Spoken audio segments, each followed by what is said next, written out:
Boa noite. Curemanati. A Curemanati é uma saudação na língua do povo Tirió.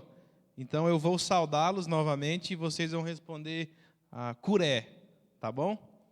Curemanati? Ok.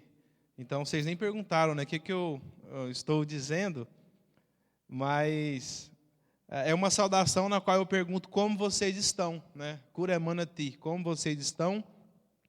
E quando vocês dizem curé, é porque vocês estão bem. Então eu creio que todos estão bem, então vocês de fato podem dizer curé. E o povo Tirió é o povo com o qual eu e a minha esposa queremos e pretendemos trabalhar em parceria com a Missão Novas Tribos do Brasil e também com a AMEL, né, pastor? Tudo ocorrer bem. E antes de apresentar o nosso projeto, eu queria falar um pouco de quem nós somos então, tá bom? Eu sou goiano, nasci numa cidadezinha chamada Vianópolis, com pouco mais de 15 mil habitantes. A minha cidade fica a 1 hora de Goiânia e 1h30, 2 horas de Brasília. Então, bem ali no centro mesmo, uma cidade bem pequena. Eu vou encurtar um pouco o testemunho, mas em 2011 eu fui para o seminário, no Instituto Bíblico Peniel, em Jacutinga, Minas Gerais. E o meu intuito era estudar ali os 3 anos e voltar para trabalhar com a minha igreja. Mas ali, durante o tempo de seminário, Deus desafiou meu coração para se envolver com a obra transcultural, e especificamente pensando nos povos indígenas. No seminário, eu conheci a Cris, né, hoje minha esposa. Minha esposa é de Rio do Sul, Santa Catarina, e ela é membro de uma igreja evangélica livre. E por isso, então, nós estamos nos ligando à AMEL, né, por ela ser membro dessa igreja. Em 2015, nós nos casamos e tínhamos um pouco mais de 3 meses de casamento e começamos um outro treinamento. Então, a Missão Novas Tribos do Brasil, ela prepara os obreiros que trabalham juntamente com ela em diversas áreas. Então, primeiramente, nós fizemos o preparo teológico, né, o seminário, e depois nós fomos para o preparo missionário, que é mais 1 ano e meio de curso. E eu e a minha esposa, então, fizemos esse 1 ano e meio de curso, 2015 e metade de 2016. Quando nós estávamos para terminar o curso, nós ainda não tínhamos uma definição de campo. Nós não sabíamos para onde iríamos quando terminássemos o treinamento. E nessa época, então, a liderança da escola onde nós estudávamos nos procurou e um casal que estava lá ia sair de férias, casal de líderes, e eles nos convidaram para ficarmos ajudando ali na liderança por um semestre. Então, esse último semestre de 2016, nós ficamos ali cooperando naquela escola, mas em dezembro, então, terminou o nosso vínculo com a escola e nós tínhamos que tomar uma decisão pensando no nosso futuro ministério. Mas até então nós íamos orando, mas ainda não tínhamos uma paz realmente vinda do Senhor para tomar essa decisão. E nós tínhamos 2 opções. Uma era trabalhar com um povo no Acre, um povo chamado Jaminawa, e o outro povo, então, era o povo Tirió, que fica no Pará. E nós íamos orando, e diversas coisas aconteceram. Agora, em abril, eu pude fazer uma viagem lá para essa reserva e conhecer um pouco melhor aquela realidade, conhecer as reais necessidades que eles tinham ali. E depois dessa viagem, então, eu voltei a conversar com a minha esposa, nós oramos e tomamos a decisão de irmos trabalhar com o povo Tirió. A partir do momento em que nós decidimos trabalhar com o povo Tirió, a Missão Novas Tribos, então, ela concede um tempo para o obreiro poder divulgar o seu projeto ministerial e levantar parceiros, né, que queiram se envolver com esse ministério. Então, em março, a gente veio em março, né? Então, em março, nós viemos para Santa Catarina no propósito de visitar algumas igrejas e apresentar o nosso projeto para conseguirmos parceiros ministeriais. E nisso tudo, então, foi onde surgiu também a oportunidade de podermos nos ligar à AMEL, né, e sermos também missionários em parceria com a AMEL. E por isso, então, nós viemos para Cascavel a ter esse tempo de entrevistas, né, com o Sérgio e outros irmãos que fazem parte da diretoria. Nunca tinha vindo para esse lado de cá, mas muito bonito a cidade, a região. Lembra muito a região de Goiás, né, mais plano, muitas plantações, né, de soja, milho. Na minha região se planta muito isso. E pude ficar ali na casa do Milton, né, e vi que lá tinha uma corintiana, uma família de corintianos, na verdade, né? Eu não. Mas tá bom, irmãos. Para mim, então, é uma alegria poder estar com os irmãos, poder estar em comunhão, mesmo com pessoas que eu não conheço pessoalmente, mas em Cristo nós temos essa comunhão. E eu gostaria, então, de apresentar o nosso projeto ministerial. E o povo Tirió, eles moram em um parque chamado Parque Tumucumaque. Se você bater lá no Google o nome desse parque aí, vai sair várias coisas interessantes, que se você tiver o interesse de pesquisar. E dentro do Parque Tumucumaque tem a reserva indígena Tirió, então onde o povo mora. Ok. Então eu já falei um pouquinho. Nós somos missionários da Missão Novas Tribos do Brasil e trabalhamos, então, em parceria com essa agência. E a Missão Novas Tribos do Brasil, para aqueles que, porventura, talvez não conhecem tão bem, é uma agência que se dedica à evangelização de povos indígenas. Mas uma coisa importante, ela se dedica à evangelização de povos indígenas. Mas a Missão Novas Tribos do Brasil entende que a grande comissão ela foi dada para a igreja. Então, seja evangelizar alguém aqui em Cascavel, seja evangelizar alguém lá em Goiás, seja evangelizar os povos indígenas, isso é tarefa da igreja. Então, a Missão Novas Tribos ela é uma agência enviadora. Ela prepara o obreiro, mas quem envia o obreiro é a igreja. Aquilo que nós falávamos hoje à tarde. Então, ela fornece todo o preparo para o obreiro, esse preparo teológico, missionário, antropológico, linguístico, mas quem envia um missionário, de fato, então, é a igreja local. E hoje, a missão trabalha, então, em mais de 42 tribos espalhadas em todo o Brasil, levando o evangelho do reino para aqueles que nunca ouviram falar, né, do Senhor Jesus.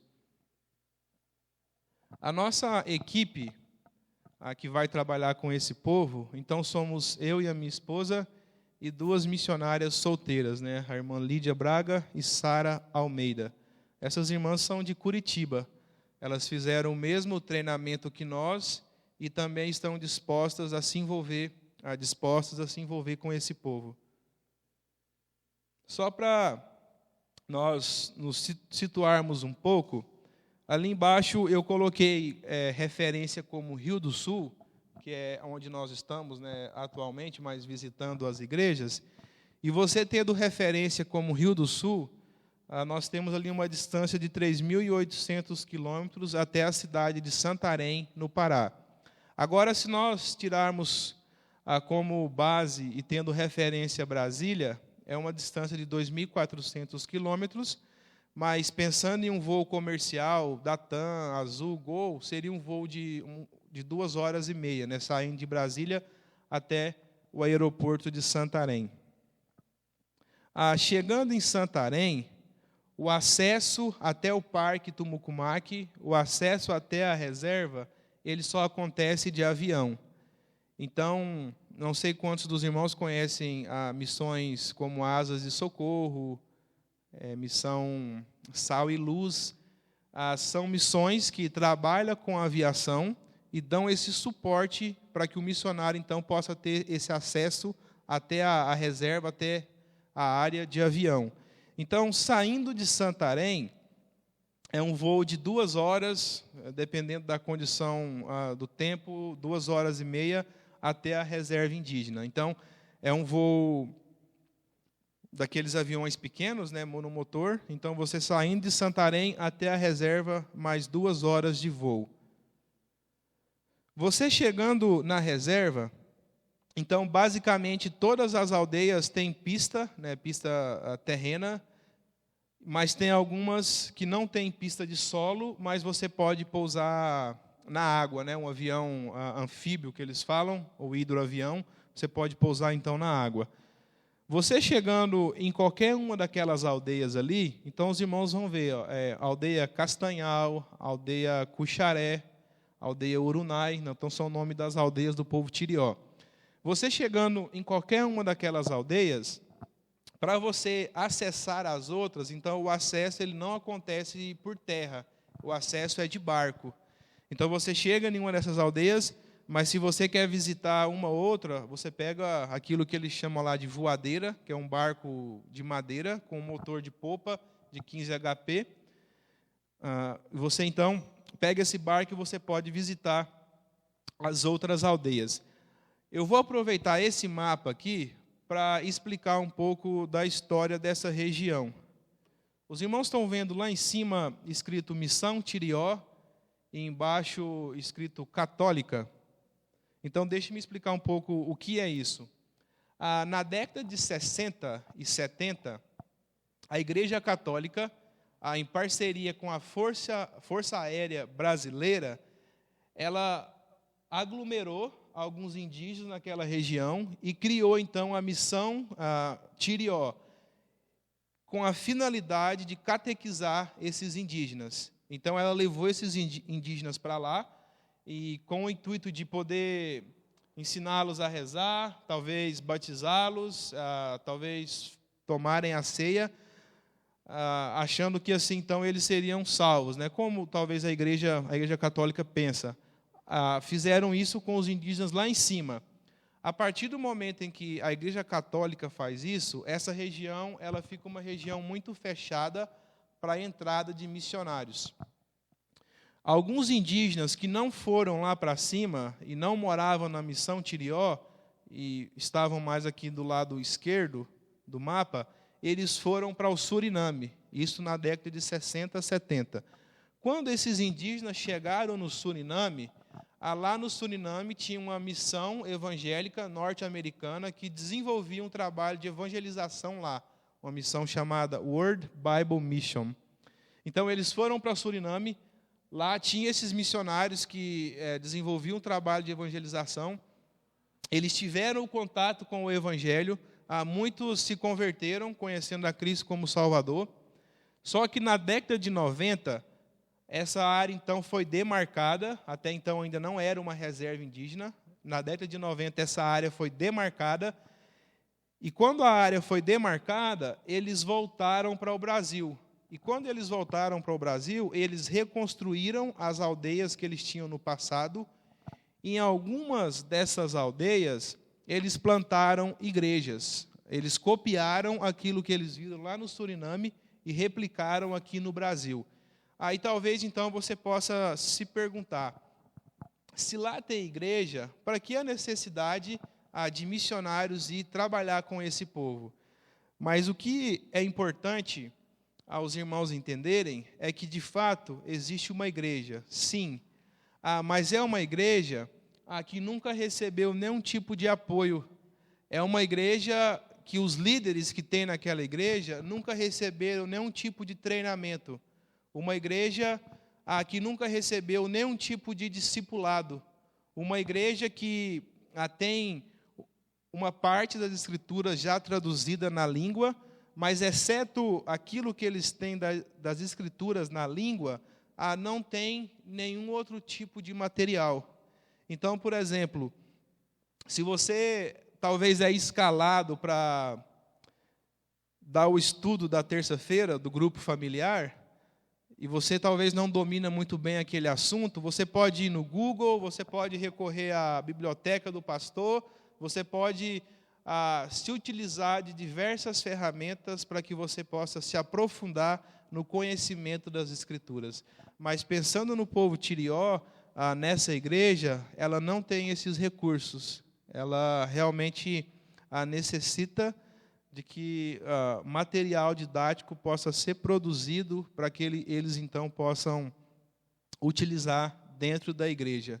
Então, com essa necessidade que eles perceberam que eles tinham de treinamento, de pessoas mais capacitadas para poderem ensinar, em 2011, os líderes dessas aldeias aqui, eles fizeram um documento oficial, pedindo para a Missão Novas Tribos do Brasil enviar missionários para que pudessem morar entre eles e trabalhar entre eles. Isso foi em 2011.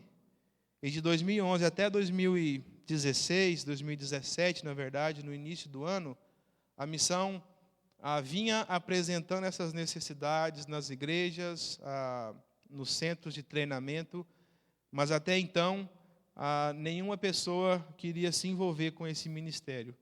Então nós, depois de passarmos por aquele processo que eu compartilhei um pouco, nós realmente temos visto a Deus nos direcionar para esse campo e nós realmente queremos servir ao Senhor Jesus ali, trabalhando com esse povo.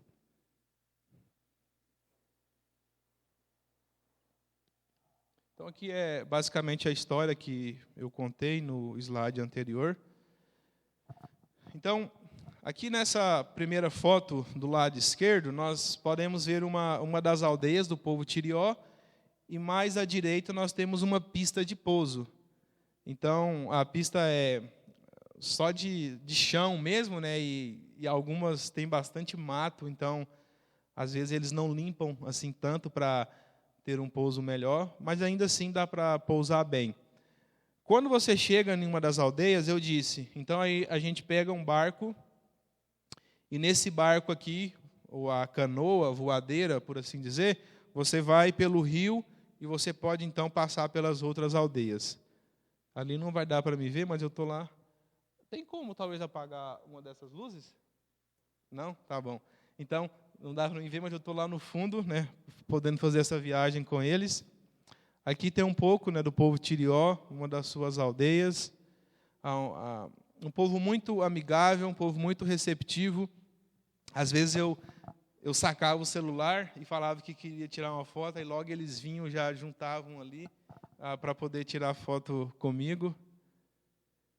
É um povo que os irmãos vão perceber que eles já vestem roupas, né, assim como nós, mesmo que a maioria são roupas bem velhas, porque eles não têm condições de comprar coisas melhores. Mas, normalmente, quando eles recebem um visitante ou tem alguém de fora, eles sempre gostam de se caracterizar. Então, vestir roupas mais típicas. E o povo Tirió, eles têm um costume cultural, ali não dá para ver tão bem, mas eles passam duas penas, né? Uma pena de cá e uma pena de cá no nariz. Então, eu acho que talvez dá para ver um pouco nessa foto. Então, é algo bem cultural deles mesmo. Aqui temos um pouco em relação à alimentação. Então, essa frutinha aqui se chama abacaba, é uma fruta da família do açaí. E é gostoso, ela não tem muito doce, então eles fazem tipo um suco, só que um suco mais grosso. E depois, normalmente, depois que você faz uma refeição, depois que você comeu, eles vêm com aquele suco e eles te oferecem para você tomar. E quando eu estive lá agora no mês de março, era muito interessante que a gente comia com eles. Normalmente você come o beiju, peixe, né, ou algum outro tipo de caça. Aí você comeu, encheu a barriga, beleza, estou satisfeito. De repente, vem uma senhora mais de idade e ela pega um barril daqueles tipo de tinta de 20 litros, cheio desse negócio. Aí ela coloca assim bem na sua frente, normalmente você está sentado. Aí ela vem com tipo uma garrafa PET cortada, mais ou menos conteria 1 litro. Aí ela pega aquele negócio e ela te oferece. Então, assim, eles que já estão acostumados, eles bebem até mais de 1 litro, mas sempre quando eles vinham oferecer para mim e para outro missionário, eu falava, não, menos, põe menos, porque senão... E é interessante, eles bebem aquele negócio, eu acho que a barriga parece que vai explodir, porque você percebe que a barriga deles chega tá um pouco inchada. Mas eles, então, é bem cultural, né? Mesmo depois de já ter comido, a tomar essa bebida. E aqui a última foto, aquilo ali é uma anta. Então, durante o tempo que eu estava lá com eles, eu pude sair para pescar, mas nessa pescaria, então, Deus providenciou lá uma anta e eles mataram, e foi muito interessante a forma como eles mataram essa anta. E quando nós chegamos na aldeia, então, no outro dia, eles prepararam para a gente poder comer. Aqui, irmãos, é um pouco do nosso planejamento e estratégia de trabalho. Então, o nosso objetivo é morar entre o povo Tirió, e para isso, então, nós construiremos a nossa casa em uma daquelas aldeias. E a finalidade de nós construirmos a nossa casa entre o povo é para que, tendo a nossa casa ali, nós possamos desenvolver um bom relacionamento com o povo. Realmente termos com o povo um relacionamento de amizade, para que nós, então, possamos comunicar a palavra de Deus. Aprender a língua e a cultura do povo. A Missão Novas Tribos do Brasil, ela tem uma filosofia de trabalho, a de que o povo indígena precisa ouvir a palavra de Deus na sua língua materna, porque a língua materna é a língua que fala ao coração. Então, mesmo que talvez alguns indígenas pudessem aprender português, nesse caso aqui eles não sabem quase nada, ainda assim, se eles pudessem aprender português, o português não é a sua língua materna. O português não é a língua que comunica o coração dele, e principalmente quando nós pensamos em conceitos espirituais. Então, por isso, então, aprender a língua, e não só a língua, mas a cultura, para que a mensagem possa ser comunicada de maneira que o povo possa entender. E a partir do momento em que nós tivermos o domínio da língua ao ponto de poder ensinar, o nosso objetivo é apoiar a igreja Tirió, que já existe ali, através do discipulado e através também do treinamento desses líderes. Nós também queremos auxiliá-los em algumas áreas sociais, pensando então no ensino de tocar violão, teclado, e também dando aulas de costura. São coisas que eles já têm pedido para que nós possamos ensiná-los. E só para talvez nós ligarmos aqueles dois pontos ali, a partir do momento em que você trabalha então com o discipulado, a partir do momento em que você treina aquela liderança, o nosso propósito é incentivar a igreja Tirió a levar o evangelho para outras aldeias que ainda não conhecem. Então, como eu disse naquele slide lá atrás, existem algumas igrejas em algumas aldeias, mas existem muitas outras aldeias que ainda nunca ouviram nada do Senhor Jesus, e principalmente aquelas aldeias que estão lá em cima, que ainda têm muita influência da igreja católica. Então, o nosso propósito é incentivar a igreja Tirió para que ela possa levar o evangelho até essas pessoas que nunca ouviram. E, por último, também poder auxiliá-los um pouco no aprendizado de português oral. Então, o acesso a esse local é muito difícil. Então, os indígenas dificilmente eles saem para a cidade e têm contato com o branco. Mas em muitas ocasiões em que eles saem, por não saberem falar português, o branco acaba os passando para trás, o branco acaba levando algum tipo de vantagem sobre o indígena. Então, nosso objetivo é também podê-los auxiliá-los na aprendizagem do português oral, e assim, então, eles possam ter mais facilidade quando forem para a cidade. Irmãos, adiante do que eu já apresentei, se você fosse pensar em algum texto bíblico que nos motiva, onde nós podemos encontrar uma ordem para fazermos missões, ou para nos envolvermos com a obra de evangelização, que texto vem à sua mente? Quando você pensa na obra de evangelização, ou pensando na grande comissão, que texto vem à sua mente? Podem falar. Que texto bíblico você lembra, talvez te motivaria ou que você teria como um exemplo para fazer isso? Alguém? Nenhum texto?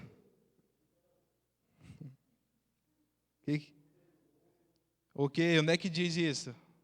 Marcos 16, 15, né? Ide por todo mundo e pregai o evangelho a toda criatura.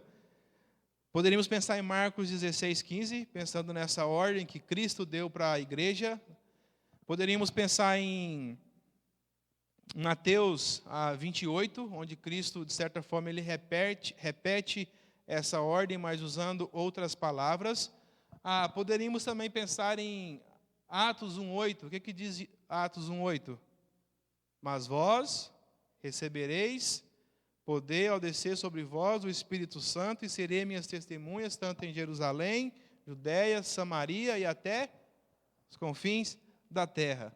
Então, em todos esses versos, nós podemos encontrar uma ordem de Cristo para que nós possamos cumprir a grande comissão.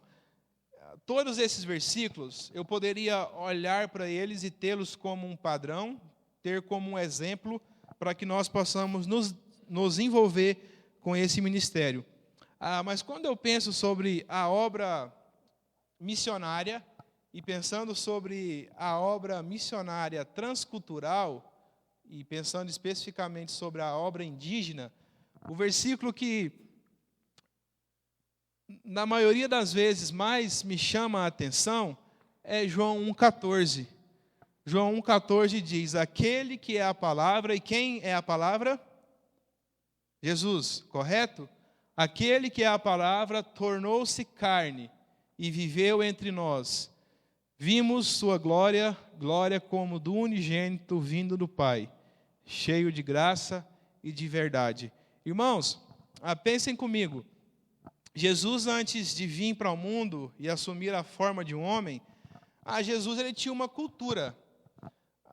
Eu não posso dizer, eu não sei muito sobre essa cultura, mas Jesus talvez eu poderia dizer que ele tinha a cultura dos céus, a cultura celestial. Jesus, eu não sei qual a língua que ele falava, mas com certeza ele falava alguma língua ou a forma como ele se comunicava com o Pai.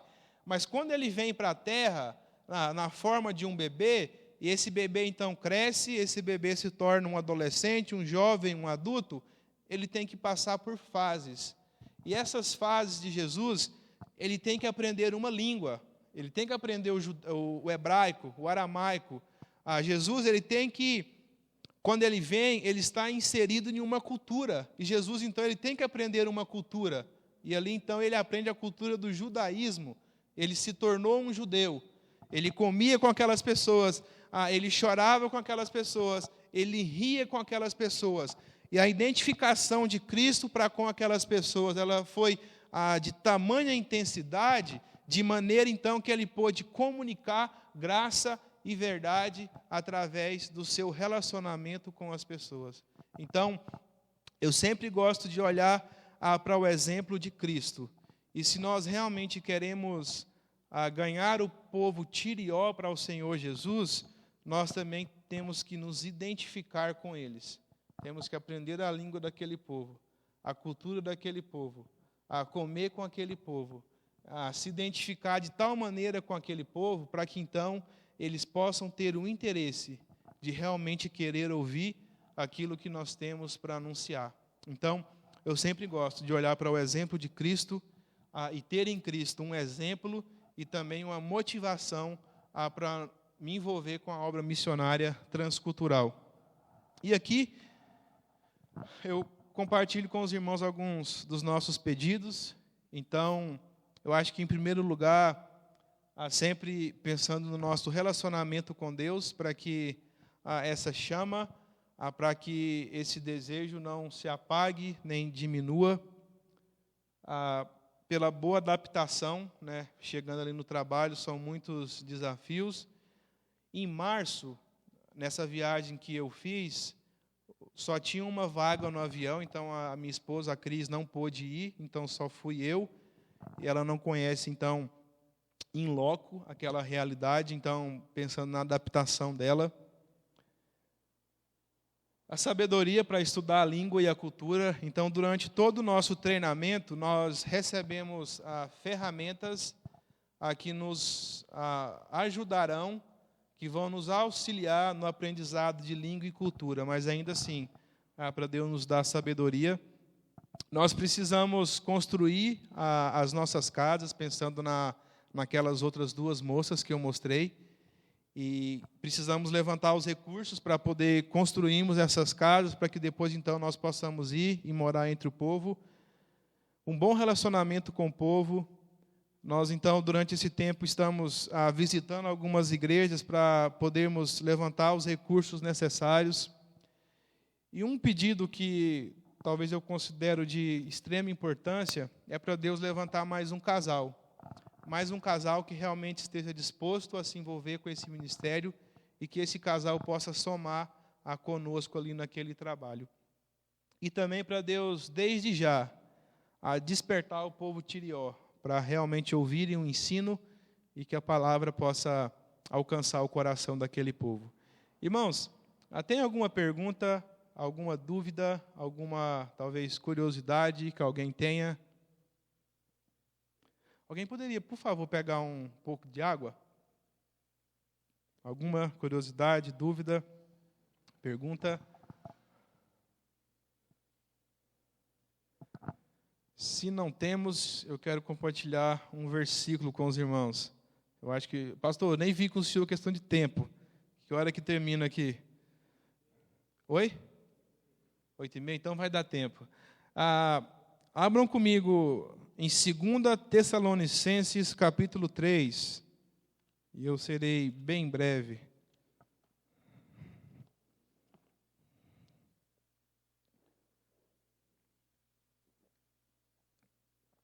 Irmãos, a igreja recebe cartas missionárias? Recebe? Ok. Paulo, nós normalmente chamamos Paulo de apóstolo, apóstolo Paulo. De fato, Paulo era um apóstolo, mas eu sempre gosto de olhar para Paulo como o missionário Paulo. E o missionário Paulo, ele escrevia cartas para igrejas locais. E aqui em 2 Tessalonicenses, capítulo 3, ele está escrevendo, ou escreveu, na verdade, a sua segunda carta para a igreja que se encontrava na cidade de Tessalônica. E no capítulo 3, ele está encerrando a sua carta, e ao encerrar a sua carta, Paulo ele faz um pedido. 2 Tessalonicenses, capítulo 3, o versículo 1 apenas. Paulo diz assim: finalmente, irmãos, orai por nós, para que a palavra do Senhor se propague e seja glorificada, como também está acontecendo entre vós. Então, Paulo, ele escreve uma carta missionária para uma igreja local, e ao encerrar a sua carta, como era de costume em outras cartas que o apóstolo Paulo, o missionário Paulo, escreveu, ele faz um pedido. Ele faz um pedido de oração para que aquela igreja orasse em seu favor. E o pedido de Paulo aqui, ele é bem específico. Paulo pede para que aquela igreja ore, a fim de que a palavra do Senhor se propague e seja glorificada. Irmãos, o que significa para você a palavra se espalhar e ser glorificada? Vocês não precisam ficar, eu acho que vocês falam mais, não fala, pastor? Vocês estão com vergonha, então não pode falar. O que significa para vocês a palavra ser glorificada?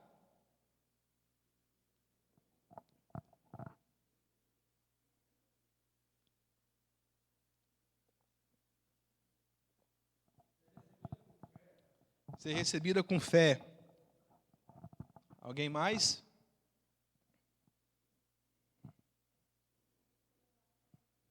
Quando há salvação. Alguém mais poderia dar uma ideia? Colaborar? Honra merecida, né? Tanto é que, eu acho que em algumas versões vai falar isso, né? Que a palavra se propague e receba a honra que lhe é devida. Alguém mais?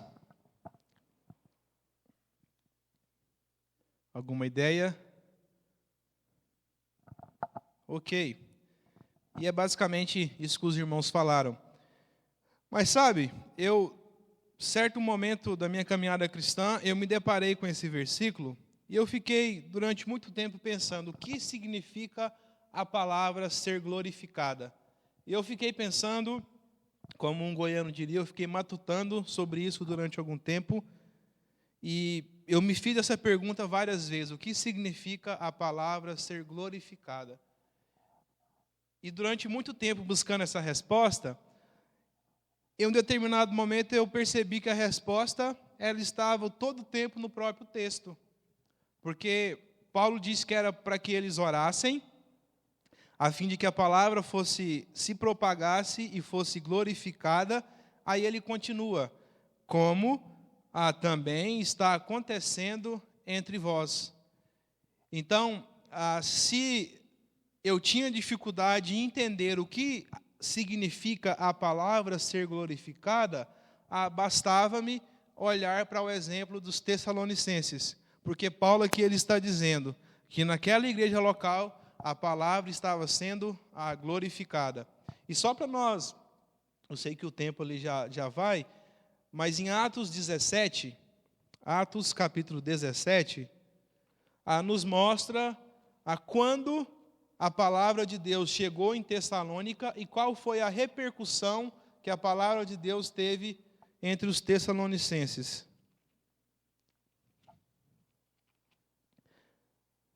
Atos capítulo 17. Então mostra como a palavra chegou entre os crentes na cidade de Tessalônica e qual foi a repercussão que ela teve. Então Atos 17, Lucas escrevendo, ele diz assim: tendo passado por Anfípolis e Apolônia, chegaram a Tessalônica, onde havia uma sinagoga de judeus. Paulo, segundo o seu costume, foi procurá-los, e por 3 sábados arrazoou com eles acerca das Escrituras, expondo e demonstrando ter sido necessário que o Cristo padecesse e ressurgisse dentre os mortos. Dizia ele, é o Cristo que Jesus, eu vos anuncio. Então aqui a gente vê a palavra sendo propagada. Aí o versículo 4 nos mostra o resultado da palavra quando chegou, a repercussão que ela teve em Tessalônica. Alguns deles foram persuadidos e unidos a Paulo e Silas, bem como numerosa multidão de gregos piedosos e muitas distintas mulheres. Então, eu vejo que é basicamente isso que os irmãos disseram. A palavra ela se propagou e ela foi glorificada porque aquelas pessoas realmente entenderam que Cristo é o Messias, que Cristo era o Salvador e que Cristo teve que passar todo aquele sofrimento na cruz para que nós pudéssemos ter o perdão dos nossos pecados. E voltando para aquele versículo de 2 Tessalonicenses, a gente pode tirar 2 aplicações assim bem objetivas pensando em uma igreja local.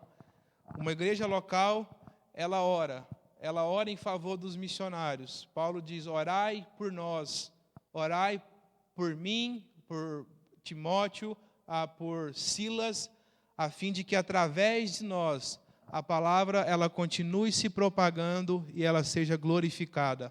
Orai pelo Israel, orai pelo Milton, orai pelo Quintane, para que a palavra, através desses irmãos, ela continue se propagando e ela seja glorificada. E se Paulo, hoje, 2017, ele estivesse escrevendo uma carta para a igreja local, em Cascavel, Igreja Evangélica Livre e Esperança, eu tenho por mim que ele faria o mesmo pedido. Irmãos, como é que fala quem nasce em Cascavel? Mais alto? Irmãos cascavelenses, orai por nós. Orai para que a palavra ela continue se propagando e ela seja glorificada. E quando nós olhamos para a segunda parte do versículo, ele propõe uma reflexão muito séria. Nós podemos orar, e essa é a nossa responsabilidade. E quando Paulo, se ele estivesse escrevendo uma carta para a igreja em Cascavel, ele diria: irmãos, orem. Mas será que ele poderia dizer assim, como também tem acontecido entre vós? Será que a palavra de Deus tem sido glorificada nessa igreja, pensando como uma igreja local? Então, Paulo, ele nos dá essa ordem para que nós possamos orar, mas ele também nos propõe uma reflexão de se nós realmente, se a palavra de Deus tem sido glorificada entre nós, pensando numa igreja local. Então, eu creio que é algo bem pertinente, pensando na obra missionária. É isso aí, irmãos. Eu acho que o meu tempo ali já deu. Eu queria agradecer pela oportunidade, pelo pastor Sérgio, que conduziu todas as coisas para que nós estivéssemos aqui e pudéssemos ter essas reuniões e também esse tempo com os irmãos. Obrigado pela oportunidade. E a minha oração é que os irmãos continuem se envolvendo com a obra de expansão do reino e como uma igreja local realmente entendendo qual o papel, né, que a igreja local tem nessa tarefa. Tá bom? Obrigado. Deus abençoe os irmãos.